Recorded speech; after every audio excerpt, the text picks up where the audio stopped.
Welcome to the Drew Yari Show.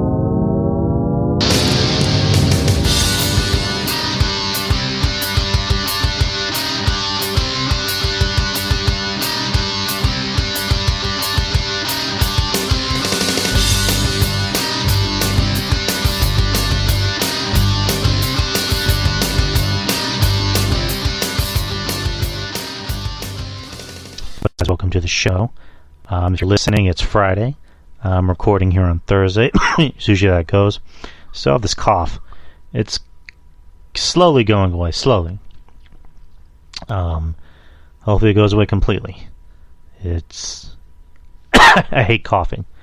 I mean, I can deal with sneezing and sniffles, but coughing is just fucking annoying. Especially in this day and age, like if you just barely cough, you get like the stink eye from other people assuming you have COVID, which in my case, I've already taken 3 COVID tests. They all came back negative. Got a vaccine, got a booster. So I'm good. I mean, again, you know, you can still get COVID even if you get a booster and a vaccine. But in my case, I haven't gotten COVID yet. Not yet. But hopefully this goes away, you know, sooner rather than later. And it doesn't help that it's, you know, pretty cold down here in San Antonio. Not to the extent of, like, say, you know, anyone living in the Midwest or, you know, my friends that live up north in, you know, in the East, like in New York preferably. That's fucking cold. Especially in the Midwest. That's like, was it one digit weather? Fuck that. I mean, luckily, I can't really remember when we had 1 digit weather in San Antonio. I think the coldest I've seen it was like maybe 20-something degrees. I know because last year, when it snowed for like the first week of, or not even the first week, but like of, it was from Valentine's Day all the way till like Friday. And Valentine's Day was on a Sunday, so it was for 6 days. It snowed for at least 5 or 6 days. And we got like snow. We got, you know, we got winter fucking snowstorms. And it was fine seeing snow for the first time, but after a while it's just like, yeah, I think I'm good on snow. I mean, give us like sleet or, you know, like flurries or whatever, but yeah, I don't want to deal with that shit again. Texas can't deal with that shit again. And we still are kind of barely recovering from it. So yeah. As far as the show goes today, it's kind of a short show because I didn't watch too much wrestling this week. I didn't really watch Raw. I watched it and I didn't watch it because I was kind of falling asleep during it. I didn't get a chance to watch NXT, but I saw the clips. I know Braun or Steiner, he's currently in a feud with Escobar, which I'm looking forward to. That should be a really good match. And they announced that the next takeover is was it Valentine's Day Massacre, which is going to be the Tuesday after Valentine's, and that, well, the official like takeover is going to be during WrestleMania weekend. It's going to be in Dallas and not at the Capitol Wrestling Center, which I'm looking forward to because I miss takeovers. I miss big takeovers on that scale where they're in a stadium and the crowd's going to go freaking nuts for that. It'd be interesting to see what someone like Steiner can do on a bigger, grander scale. Or LA Knight. Or MSK. Or, I don't know, like, you know, pick a name. Insert name here. So I'm looking forward to that. And then WrestleMania, they said it's going to be on 2 nights. So Saturday, Sunday, I'm assuming NXT TakeOver is going to be maybe Tuesday. And then they're talking about the Hall of Fame maybe even being after SmackDown.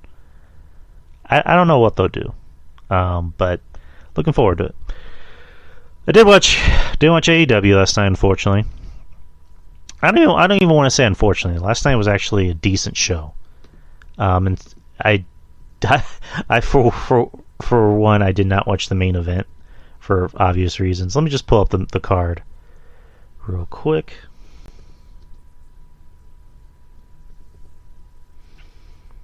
Come on. See, I'm not looking at the results on my phone. I'm actually looking on an internet browser. Okay.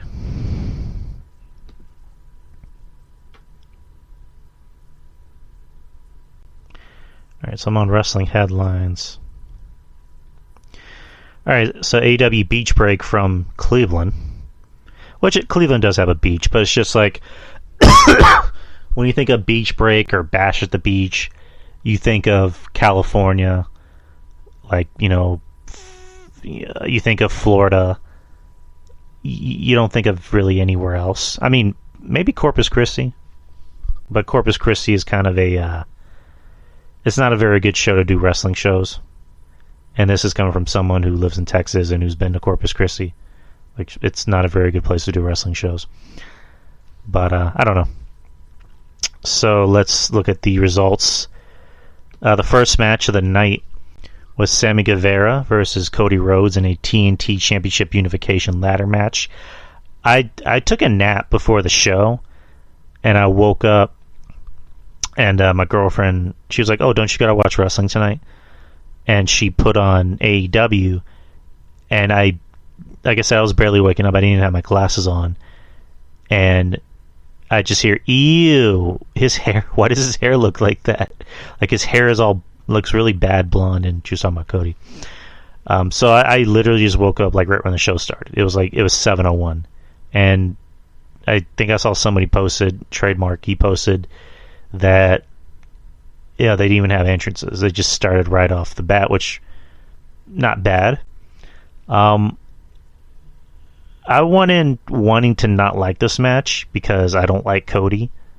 And Sammy Guevara, I'm kind of hot and cold on. Especially with the whole thing with Ty Conti, which I like to say this, she has me blocked for whatever fucking reason. But I liked the match. I thought it was really good. What's his name? Sammy really showed that he's a main eventer. He really showed that he belongs, in the spot that he's in. And, the guy's uber talented. He is vastly improved from where I saw him at on the first AEW show. And his first, AEW match was against Cody. And he's improved. Like, he is over as a babyface. Crowd does love Sammy. Cody, not so much. Like, Cody seems to be a heel. Like, they're making it too obvious that he's going to be a heel, and if they don't make him a heel, it's going to be stupid, because the guy is not self-aware at all. That's the difference between him and John Cena. When John Cena was getting booed as a face, John Cena was at least self-aware. Like, he knew people booed him, and he said, straight up, you're either with me or against. You're either with me, like, if you're with me, you're with me. If you're not, then, kiss my ass. That's what he literally said on an interview, and I need to fucking find another page. 1 second. Because this page decided to crash. Come on. But, yeah, I mean, the match is good.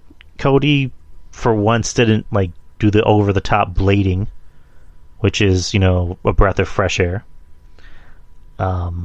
He sold for Sammy. I mean, he sold, but there are times where, he would take these really, crazy-looking bumps, and he would just get right back up. There was the spot with the ladder where Sammy goes for a swanton off a ladder onto Cody that's on another ladder, and Cody just gets right back up. And I'm like, okay. like that's really my only reaction. Like, okay. But the right guy won. Sammy won, as he should have, because Sammy needs the rub. Cody doesn't need the rub. And as Cody had said recently in an interview that he is here on a handshake deal. He has not signed an official contract, which I'm pretty sure he will. I don't see him going back to WWE because, him and AEW, it gives them the chance to do other shit. It gives him the chance to do his bad show, his bad reality show, and his bad other game show, and then do his wrestling school. So it would be very interesting to see him come back, especially with the whole Forbidden Door thing, which I think the whole Forbidden Door thing has kind of died down a little bit. I think it's primarily just Mickie James coming back because she was able to come back because she's Mickie James. But you never know. You never know with wrestling, with this crazy world of wrestling. So let's get back to the other match. Or other matches, I'm sorry. You had Wardlow in a handicap match against two other guys. Wardlow is the Cleveland boy. He faces two jobbers, Elijah Dean and James Alexander, destroys them both. And, leaves. Sean Spears is, begging Wardlow, come on, just let me hit him with the chair, please. And then Wardlow's like, dude, I already won the match, it's fine. And then, Sean Spears is like, all right. So I like it. I like how they're pushing Wardlow. They're pushing him as a big guy that is just working like a big guy. He's not like fucking Brian Cage or fucking what was his name, Lance Archer, that's doing things a big guy should really not do. Like, he knows what he needs to do. It's kind of like Raquel Gonzalez. She works smart for someone her size. She knows what she can do and what she can't do. Same thing with Wardlow. He's going out there and destroying people. And I love it. I love seeing Wardlow destroy things. It makes me happy. It really does make me happy. And I want his shirt.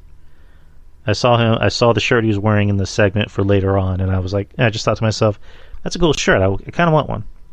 I wouldn't mind buying it. Next we had Chris Jericho, Santana Ortiz versus Daniel Garcia in 2.0. It's Chris Jericho, so I didn't really watch this match, but I did catch the end. So they're teasing, Santana Ortiz having friction with Jericho about, we should have more opportunities, but we don't because we're aligned with you. And during the match, they don't even tag in Jericho.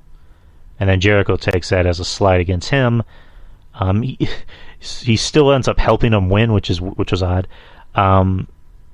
They get the win, and then Jericho ends up flipping them off, saying, you're gonna do this. You're gonna do it to me. Fuck you. So hopefully this leads to the Inner Circle being no more. Santana Ortiz can be, the tag team champions. They can be the best tag team in AEW. Sammy Guevara can focus on his singles push, and Jake Hager can just be blasted into the moon with a fucking rocket launcher, and Jericho can just go away. Let's see. Hangman Page and Lance Archer will do battle in a Texas Death Match in 2 weeks for the AEW World Championship. Being that Lance Archer is the only Texan, and Hangman Page, who claims he's a cowboy, is from Virginia. So it'll be fun to watch. Let's see. Segments, I'm not really going to give two shits about. I'll talk about this segment. So CM Punk and MJF talk shit again. CM Punk comes out, pretending that he loves the fans.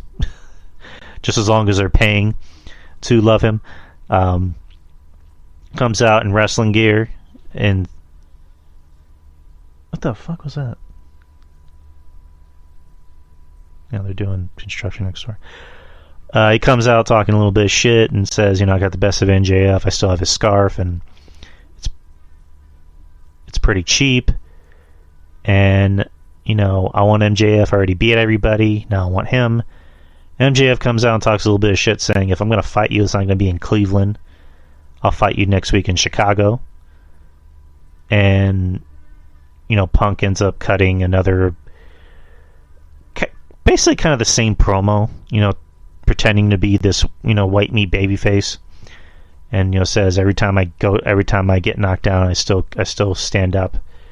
MJF says, "Oh, really?" and then brings out the rest of the Pinnacle, and then Sean Spears attacks him from behind. The rest of the Pinnacle come out and just beat the shit out of him. Wardlow is just in the corner like, I kind of don't want to do this, but fuck it. Powerbomb CM Punk. MJF ends up sitting crisscross on CM Punk's chest and says, I'll see you next Wednesday in Chicago. So we got that. Not a pay-per-view match. This would be, I'm assuming there's going to be a rematch after this at a pay-per-view. I know the next pay-per-view is in March. There has to be a rematch. But, it's AEW, so they do things a little bit differently down there in Jacksonville. Let's see. Jade Cargill chooses her next opponent, and it ends up being Julia Hart for whatever reason. Legit Layla Hirsch. Legit all 4 feet and 10 inches of her. Versus Red Velvet. Red Velvet gets the win. The House of Black, blah, blah, blah. Britt Baker taunts Cleveland Browns. Alright, so the main event I didn't watch. I just saw the entrance, but I had to turn off because it's just like... And it was Adam Cole versus Orange Cassidy in an unsanctioned lights out match. Cassidy won. Adam Cole, to me, has just been ruined in AEW. Like, you look at him in WWE, and yes, it was NXT, but NXT is WWE. Come on. And he's in bigger feuds, he's in bigger matches, they treat him like a bigger deal. They give him his own faction. And comes to AEW, and they've done nothing with him. They've put him in really meaningless storylines. They put him with the Young Bucks, which the Young Bucks to me are like TV cancer. He had that one good match against Jungle Boy, and that was it. I was hoping that'd be a feud. And then they put him in a feud with Orange Cassidy for whatever reason. Orange Cassidy, who has done nothing on the main roster. Or, I don't even want to say main roster. He's done nothing in AEW since his feud with Jericho. Absolutely nothing. He is the boss's favorite wrestler. He is somehow a ratings draw. I still just... Yeah. I feel dirty for saying that. I feel like I need to brush my teeth after saying that. A ratings draw, Orange Cassidy. And he beats Adam Cole. Adam Cole's first loss is to Orange Cassidy. Not to Hangman Page, not to CM Punk, not to Danielson, not even to Kenny Omega. I would take Kenny Omega beating Adam Cole. But Orange Cassidy, a guy who next week isn't even going to be on the card. He's more than likely going to be on fucking Rampage. And Rampage at this point should just be on YouTube. Or Daily Motion. Like, what the fuck? It's just... How do you have Adam Cole lose to a nothing like that? Like, shouldn't have happened. You should have had Adam... First of all, this feud shouldn't have happened in the first place. And for other people... I know there's some people trying to make theories. It was an unsanctioned match, so it didn't count. It's still a fucking wrestling match. It's wrestling. It's fake. Every match is a match. It counts as being on the TV show. Adam Cole lost to Orange Cassidy. Ugh, boy. Like, I'm at this point where I don't care about Adam Cole anymore. Like, I'm starting to think in my head, maybe Bruce Pritchard and Vince McMahon were right. Like, maybe he should have just been Keith Lee's manager. And it's just like, this dude needs to fucking work out. Like, again, I'm fat, I know that, but it's just, I'm also not, well, for one, I'm also not getting paid a lot of money to be this professional athlete on a wrestling show. And Adam Cole and me are the same age. We were both born in July of '89. And I would kill to have his look if I was, working at the current job I'm working at. But if I'm on a professional wrestling show, I would want to bulk up. I mean, I hate to even make this comparison. Hook looks more physically imposing than Adam Cole. Johnny Gargano looks more physically imposing than Adam Cole. Adam Cole just looks like that angry guy at a trailer park that gets mad at you whenever you look at his girlfriend for 2 seconds. Fucking Britt Baker is bigger than Adam Cole. And I would take her being more of a badass than him. It's just, if I'm Britt, I'm like, babe, maybe you need to go to the gym and maybe lift some weights or take steroids. Like, at this point, nobody would care. Does anyone care if anyone uses steroids? I don't. like I would put, like, if I'm Britt Baker, I'm putting steroids in his fucking breakfast, or his protein shake, or his dinner. You know what I mean? Like, oh my god, like, dude, lift some weights. And I don't even hate Adam Cole. It's just, I'm kind of done with Adam Cole at this point, which sucks, because how does somebody that was such a huge star in NXT, WWE television, come to another company and fall so fast and just become a giant nothing? That's why Adam Cole is a giant nothing in this company. He's just another wrestler. He's just another skinny wrestler. And AEW has made me realize how small Adam Cole is, which is fucked up. Because he was able to get away with it in NXT, and now that he's in AEW, he just looks like another small guy. He looks like another painfully thin guy. And I don't care about him anymore. I don't. Not even the Undisputed Era being reunited makes me care. It really doesn't. Like, I don't care about Bobby Fish. I don't care about Kyle O'Reilly. Which, congratulations to him. He's a dad, by the way. Don't care about either of those people. And I'm really not going to care if Roderick Strong ends up leaving and joining him. So, I'm pretty sure WWE's seeing this and going, maybe we were right. Oh boy.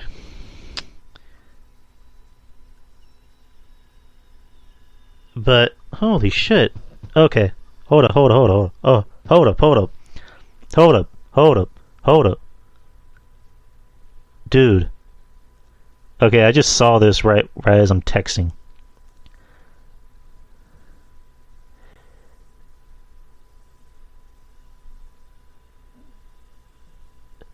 So I don't even know if this is legit. So this is kind of a side note. So I put up a review for Archive 81. It's a show on Netflix, and it's produced by James Wan. It's not really horror. Like, it has horror elements to it. It's definitely in the horror category, but it's more science fiction than horror. And I usually put up reviews for like movies and TV shows that I watch, and I'll just talk about what I liked and what I didn't like. And well, but I really liked this. I thought it was a good show. It's 8 episodes. I would suggest watching it if you're into horror, if you're into science fiction. And I just, I gave a shout out to the leads. I didn't just want to say the leads. I just said the leads are, and I am not too familiar with the leads. The lead actor is Mahmoudou Ati, and the lead actress is Dina Shahabi. And she fucking replied. She replied to my review and said thank you. And I think that's fucking cool. The fact that the lead actor of the show that I liked, saw my review and, liked it. Well, I need to reply to her back. 1 second.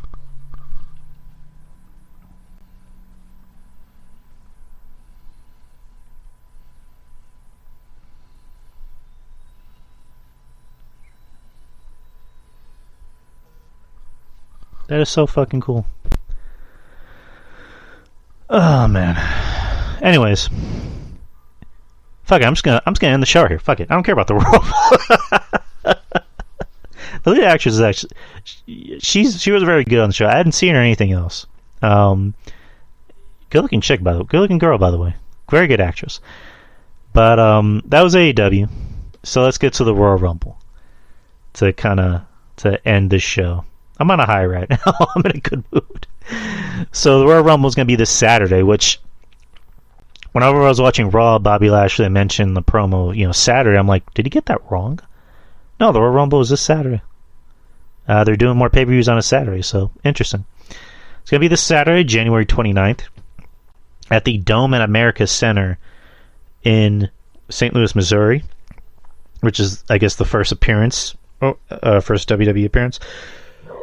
Sorry, I just ate Popeyes. So, let's kind of go in order. The men's Royal Rumble match, 30-man Royal Rumble match for a World Championship match at WrestleMania 38. So far, there are 22 entrants, and there are 8 spots that need to be filled. So let's look at the 22 spots. Angelo Dawkins, Montez Ford, Rey Mysterio, Dominic Mysterio, Austin Theory, Sheamus, Johnny Knoxville, for whatever reason, Damian Priest, AJ Styles, Big E, Happy Corbin, Madcap Moss, Sami Zayn, Kofi Kingston, Kevin Owens, Omos, Randy Orton, Riddle, Chad Gable, Otis, Dolph Ziggler, and Robert Roode. So far, there's 8 more spots that need to be filled. I'm pretty sure there's going to be more announced after Friday, or for SmackDown.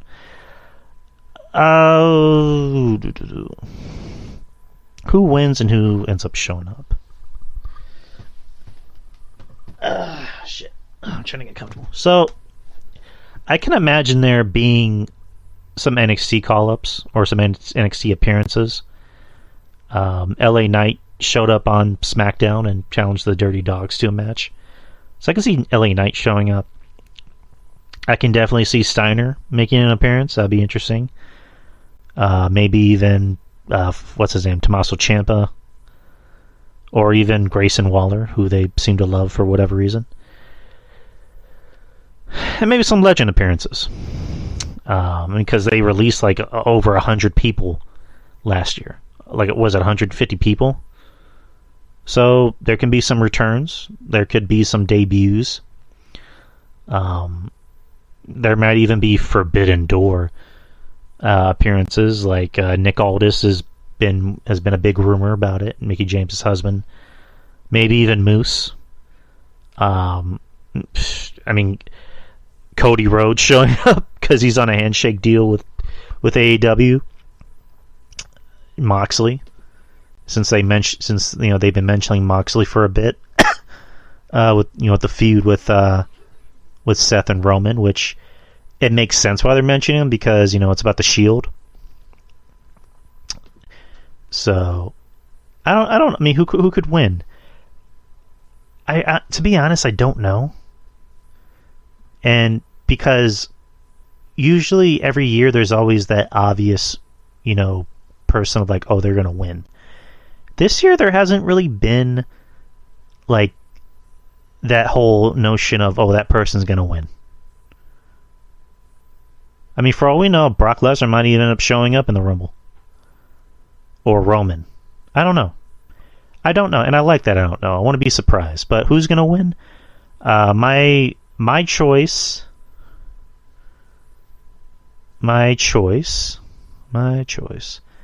is I'm gonna go with AJ Styles. AJ Styles has been doing a lot lately. He's been showing up on NXT. They've been doing something with him. So I'm gonna go with AJ Styles. Give it to AJ. My dark horse is gonna be Austin Theory because that's a guy they've been treating like a big deal. They've been doing a lot with him. And they obviously like him. I like him. I thought he had a really good match with AJ on Monday. So that's my dark horse pick. Let's go to the next one, which is the Women's Royal Rumble match. 30 women. Royal Rumble match. Here are the contestants so far. 21 contestants. You have Rhea Ripley, Nikki Ash, Dana Brooke, Carmella, Queen Selena, Tamina, Shotzi, Natalya, Aaliyah, Naomi, Shayna Baszler, Charlotte Flair, Nikki Bella, Brie Bella, Lita, Michelle McCool, Kelly, Summer Rae, Mickie James, Bianca Belair, and Liv Morgan. So there's 21 spots out of 30. Mickie James has already said she's going to show up as the Knockouts, champion.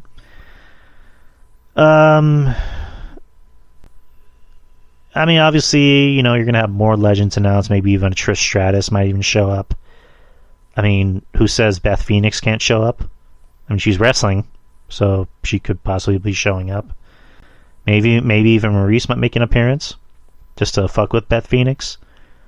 And maybe do some NXT call-ups. girls like Raquel Gonzalez, she can debut. Cora Jade might make an appearance. Io Shirai could possibly debut, and she needs a debut. Bayley, could make her reappearance in the Rumble. And then Charlotte's in the Rumble. She's the women's champion. And Forbidden Door people. Let's see.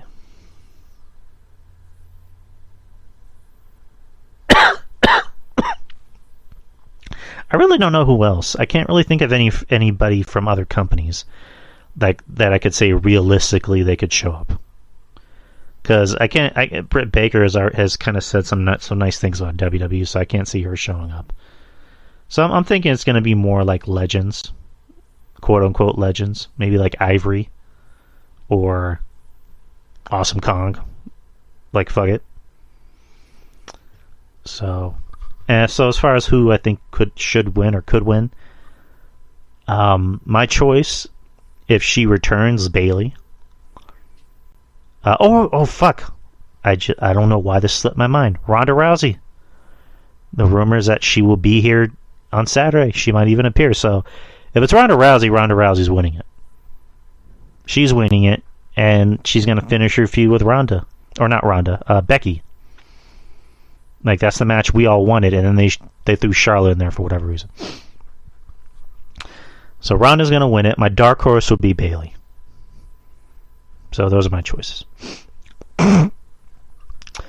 Let's see. WWE Championship match. Brock Lesnar versus Bobby Lashley. First time ever. Let's see. Who's going to win this match? I have a feeling there's going to be some fuckery because I'm just not jumping ahead. So in the Roman Reigns and Seth match, the Usos are banned. So who's to say that Roman Reigns isn't going to tell the Usos go fuck with Brock? Oh, fuck with Brock and Paul. So what if the Usos end up costing Brock the match, and Bobby Lashley is the champion? I mean, that'd be interesting. I enjoyed Lashley's title run, and I'm liking Lashley.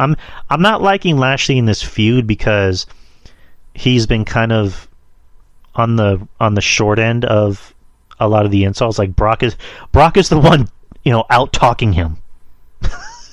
Brock is the one that has the most personality, and Bobby just stands there and looks menacing, and he's not really saying anything. I would imagine this will be a short match because it's a Brock Lesnar match. Maybe like 10 minutes or under. Which, it doesn't need to be this catch-as-catch-can wrestling match. It can just be two behemoths going out there and just beating the shit out of each other, which I'm fine with. So, I think Bobby might win it with help from the Usos. That's my opinion. Next match, you had Becky Lynch versus Doudrop for the Raw Women's Championship. Becky's going to win it. I hate the name Doudrop. I don't even know why I say it. I like what I've been seeing from her lately. She seems a lot more confident in the ring and in her role, because I didn't know if I was going to buy her as a heel, but she's really coming to her own in this heel role. And Becky's supposed to be the heel, which, it's odd. You have two heels, so I don't know. So this will be a fine match, and it'll show what Piper Niven can do in a big match situation. Next, you have Edge and Beth Phoenix versus The Miz and Maurice in a what the fuck why did I just blank? In a mixed tag team match. I kind of want Miz and Maurice to win because this seems too obvious. Because Edge doesn't really need the win. Like, Edge is Edge. Edge will be fine. He can lose 10 matches in a row and he'll be fine. He's Edge. Miz, I think, needs the win a lot more. And then, I love Maurice. Maurice is just looking...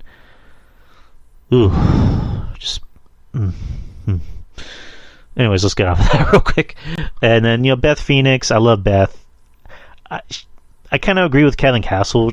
Cosmetically, she doesn't really look that great compared to Maurice. I don't even want to say that Beth is ugly because that's mean. Beth, she has shown that she can really clean herself up well. Just the whole grit thing of them being like this hillbilly southern, backwoods couple is kind of weird. But yeah, I personally think Miz and Maurice should get the win. There's no reason why they shouldn't. Edge can lose 15 matches in a row and he'll be fine. So just give Miz and Maurice the match.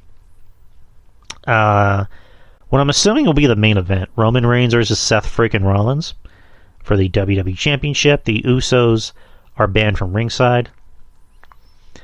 I'm gonna go with Roman.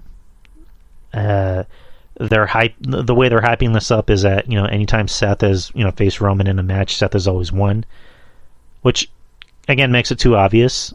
I know Kevin Castle had said that there's a chance that Seth could win it, but he doesn't really want to because I kind of want Roman to just have that long title reign, and if he's going to lose it to somebody, who's actually built better. But you also kind of run into that question of who else could he, who could he lose it to? Because he's already beaten Brock. He's beaten everybody. He's beaten Cena. He's beaten Edge. He's beaten Bryan. Seth, they really look at as a big star. And he is and he isn't. I think the only one that Roman hasn't really had a proper feud against is Bobby Lashley. I know they had a match maybe 2 years ago at Extreme Rules and Lashley won, and then Lashley lost the next night to Roman, so you can do something with that feud. Maybe even have a proper feud against Drew, but it's kind of been there, done that, because he faced Drew at Mania a few years ago, and then he faced Drew at Survivor Series, last year. Not last year, but in 2020. It was a good match, but it's just we need something new. And I don't know what you can do.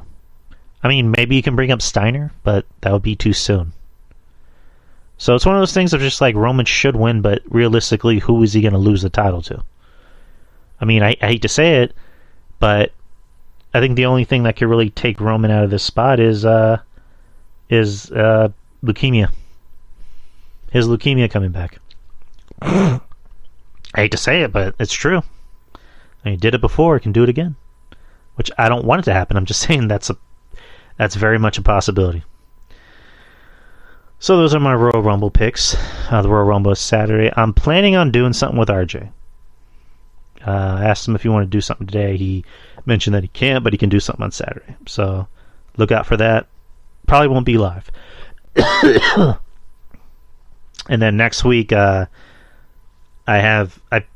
possibly have a surprising guest.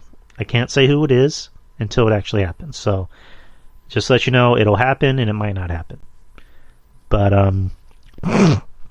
like I mentioned, it was a short show today. There wasn't really a lot of news week. I didn't just want to be lazy and say no show this week. I wanted to get a show out. But anyways, guys, hope you all have a great week. Hope you guys enjoy the Rumble. Shout outs, of course, Wrestling Soup. They're having a show later.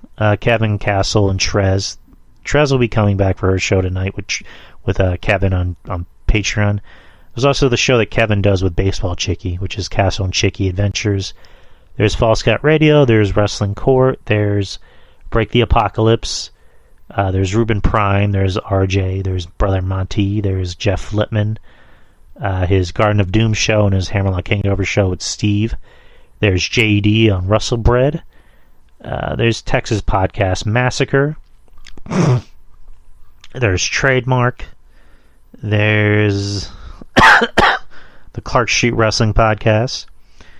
And there is a few other names I'm trying to think of, and if I'm forgetting, I'm so sorry. But shout out to everybody. Shout out to everybody as a podcast. And that works diligently, ferociously and hard to get these shows out. Also support the Patreon. Patreon is only $5 a month. $5 a month gets you 3 shows. I do a show with RJ and Ruben Prime and Jeff Lippman. We just put out some shows last week, so check that out. Again, only $5 a month. $5 a month keeps the lights on. Helps the show in a big way. $5 goes a long way. But yeah, that is the show. See you guys next week, or see you guys this Saturday, hopefully, for the Rumble. And take care. Peace.